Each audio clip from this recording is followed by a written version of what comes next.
পৃথিবীতে এমন একটা শহর আছে যেখানে কোনো রাস্তা নেই, গাড়ি নেই, বাস নেই, রিক্সাও নেই। তবুও সেখানে মানুষ বাস করে হাজার হাজার বছর ধরে।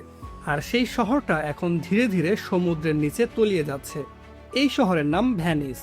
ইতালির উত্তরে অ্যাড্রিয়াটিক সাগরের বুকের মধ্যে 118টা ছোট ছোট দ্বীপ জুড়ে তৈরি এই শহর। দ্বীপগুলো একটার সাথে আরেকটা জোড়া লাগানো 400টারও বেশি সেতু দিয়ে। আর পুরো শহরের ভেতর দিয়ে বয়ে গেছে 150টার মতো ক্যানেল, অর্থাৎ জলপথ। এখন স্ক্রিনে যা দেখছেন এটাই ভেনিসের মানচিত্র। পুরো শহরটা ঢাকার গুলশান বনানী মিলিয়ে যতটুকু এলাকা সেটুকুর মধ্যে গড়ে উঠেছে ইউরোপের অন্যতম সুন্দর একটা শহর। এখানে যোগাযোগের একমাত্র মাধ্যম নৌকা। গ্র্যান্ড ক্যানেল হলো এই শহরের প্রধান রাস্তা, আর সেই রাস্তায় চলে গন্ডোলা, ভ্যাপারেতো আর ওয়াটার ট্যাক্সি। কিন্তু প্রশ্ন হলো, পানির উপর এই শহর বানালো কিভাবে? এটা জানলে আপনি সত্যি অবাক হয়ে যাবেন। আজ থেকে প্রায় ১৫০০ বছর আগের কথা। তখন উত্তর ইতালিতে বর্বর জাতিগোষ্ঠীর আক্রমণ লেগেই ছিল। হান্স, লম্বার্ড, একের পর এক আক্রমণ। মানুষ বাঁচার জায়গা খুঁজছিল। তখন একদল মানুষ সিদ্ধান্ত নিল, স্থল ভাগে না, আমরা সমুদ্রের ভেতরে গিয়ে থাকব। সেখানে শত্রু পৌঁছাতে পারবে না।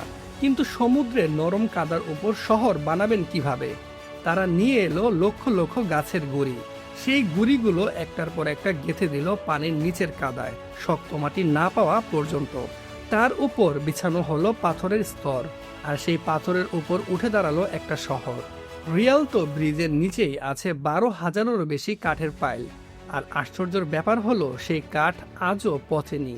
পানির নিচে অক্সিজেন না থাকায় কাঠগুলো হাজার বছরে পাথরের মতো শক্ত হয়ে গেছে।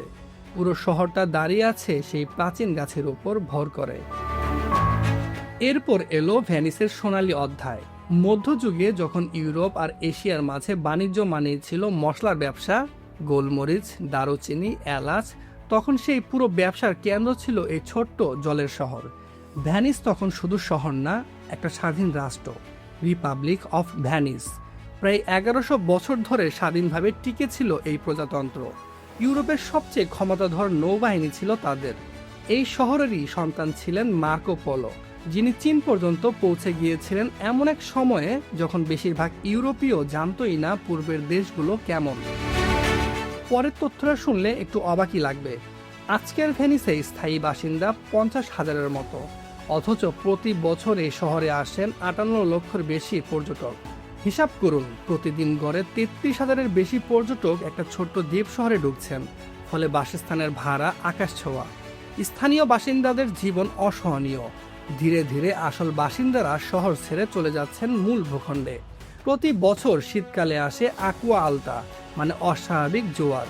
তখন ভেনিসের রাস্তায় হাঁটু পানি। দোকানদাররা আগে থেকেই জানে আজ পানি আসবে, তাই দরজায় বোর্ড লাগিয়ে রাখে। আর প্রতি বছর ফেব্রুয়ারিতে বসে বিখ্যাত ভ্যানিস কার্নিভাল। রঙিন মুখোশ, অদ্ভুত পোশাক আর সারা শহরে উৎসব। এই একটা উৎসবের জন্যই লক্ষ লক্ষ মানুষ সারা বিশ্ব থেকে ছুটে আসেন। কিন্তু এবার সবচেয়ে ভয়ের কথাটা বলি। ভ্যানিস সত্যি ডুবে যাচ্ছে আক্ষরিক অর্থেই। প্রতি বছর গড়ে ১ থেকে ২ মিলিমিটার করে শহর নিচে বসে যাচ্ছে। শুনতে সামান্য মনে হচ্ছে, গত ১০০ বছরে ভ্যানিস ইতোমধ্যে ২৫ সেন্টিমিটারের বেশি নেমে গেছে। সমুদ্রের পানির উচ্চতা বাড়ছে আর ভ্যানিস নামছে। এই দুইটা একসাথে হলে কি হয় সেটা আপনি নিজেই বুঝতে পারছেন। বিজ্ঞানীরা বলছেন ২১৫০ সালের মধ্যে ভ্যানিসের কিছু গুরুত্বপূর্ণ অংশ স্থায়ীভাবে পানির নিচে চলে যেতে পারে।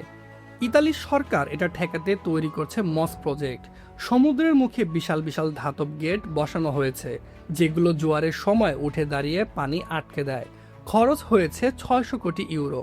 কাজ করছে, কিন্তু দীর্ঘমেয়াদে এটা যথেষ্ট কিনা সেটা এখনো নিশ্চিত না। ভ্যানিস শুধু একটা শহর না, এটা মানুষের সেই জেদের গল্প। যে জেদ বলে অসম্ভব বলে কিছু নেই। সমুদ্রের বুকে শহর বানানো যায়, ১১০০ বছর সেটা টিকিয়ে রাখা যায়। কিন্তু আজ সেই শহর একটা নতুন লড়াই লড়ছে। এবার শত্রু বর্বর জাতি না, শত্রু সময় আর সমুদ্র। প্রশ্ন হলো, এই লড়াইয়ে ভ্যানিস জিতবে কিনা সেটা হয়তো আমাদের প্রজন্মই দেখবে। পৃথিবীর আরও অনেক অজানা গল্প জানতে চাইলে আমাদের বিশ্বচিত্র চ্যানেলটা সাবস্ক্রাইব করে রাখুন। পরের ভিডিওতে আরেকটা অসাধারণ দেশ নিয়ে হাজির হব। সে পর্যন্ত ভালো থাকুন, সুস্থ থাকুন। আল্লাহ হাফেজ।